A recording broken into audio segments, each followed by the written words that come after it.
So this is kind of my day in the life of a Discount Tire employee. So we start off the day, get there around 7 o'clock, 7:05. Start by calibrating balancers, setting out the jacks, you can see there.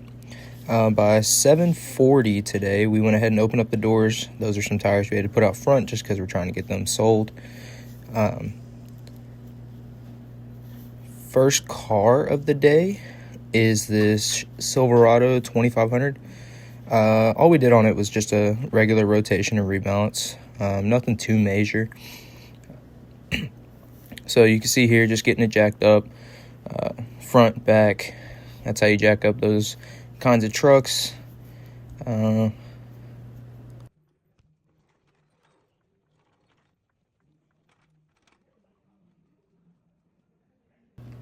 So the next thing we do after we get it jacked up is we go ahead, we take our little chalk. We go around, we mark where the tires are going to go.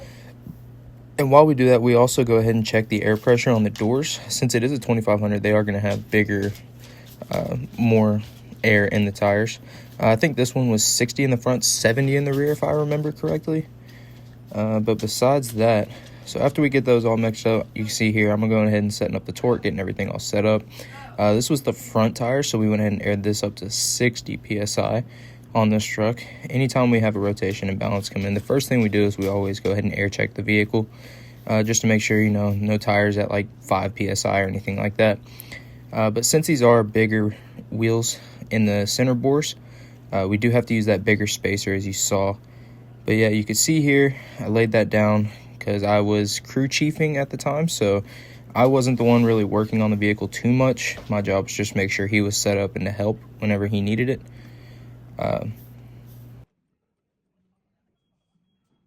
Yeah, so we're airing up the rear tire now. This one's going to 70.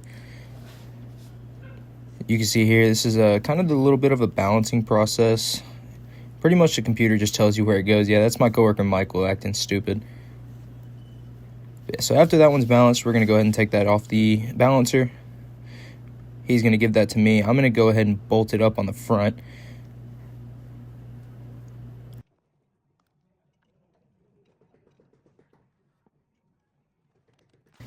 So since it is an 8-lug truck, it does have a specific way of bolting up.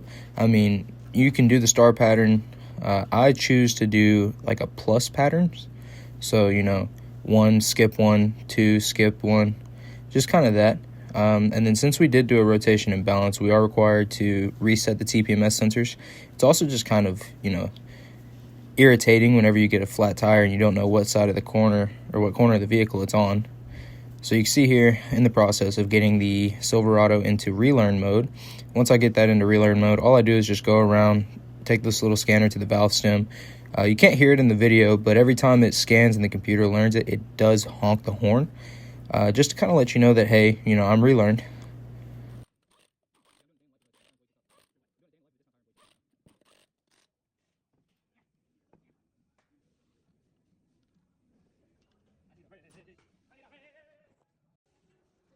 Now I just walk around the vehicle, make sure everything's torqued, make sure everything's getting serviced properly.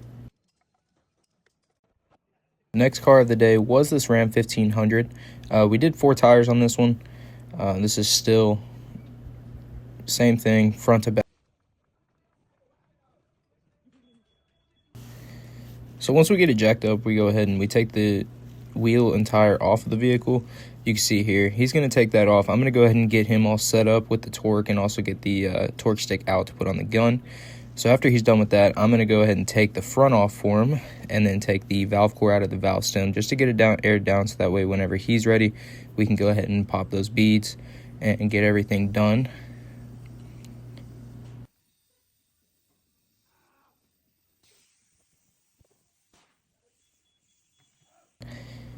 Just to be a little bit quicker, I went ahead and popped the beads for him. Wasn't nothing hard. Sometimes you have tires that beads don't want to pop. It does kind of suck.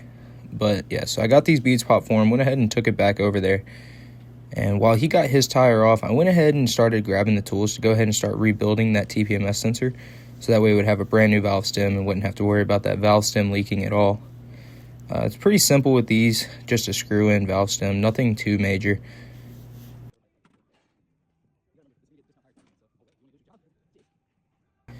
So since he's still working on that, I decided to grab the buffer, go around, buff all the hubs. It's part of our best practice. What we do is we do that so that way the wheel sits more flush up against the hub. It also keeps the wheel from falling off. So you can see here Michael is putting that tire on. He decided he wanted to show off just for the camera, so he tried to put it on manually by hand, and then you can see about right here's where he just gives up. I was messing with him pretty heavy about that. But with this one, we went ahead and just aired them up to 35 psi since it is just a 1500. Went ahead, had to blast the tire just to get that bottom bead to seat so we could put a little bit of air in it before putting it in the air cage. So again, this is kind of a closer up of the balancing. So you start off by taking off the weights, the old ones. You never want to balance a wheel with those old weights on it. Could throw off the balance. I did check that rim just to make sure there was no clip weights on it. But yeah, so you can see right here, computer literally does all the work for you. And all you have to do is prep the wheel and then grab the little weights and stick them on. Sometimes, especially since now it's cold, I think it was like 15 degrees outside this morning, we do have to take a little heat gun to the back of the tape just to get it to heat up, so that way when it makes contact with the wheel, it does stick.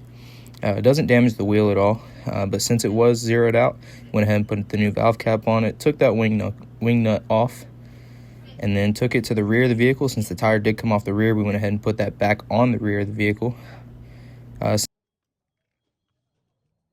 But yeah, so that's pretty much what we do on a daily basis. This was just in the base side of things, so this is nothing but rotations and 4 news. But yeah, that's pretty much the day in the life. I did end up leaving a little bit early today because we did get slow. But if y'all like this, I'll start doing it some more.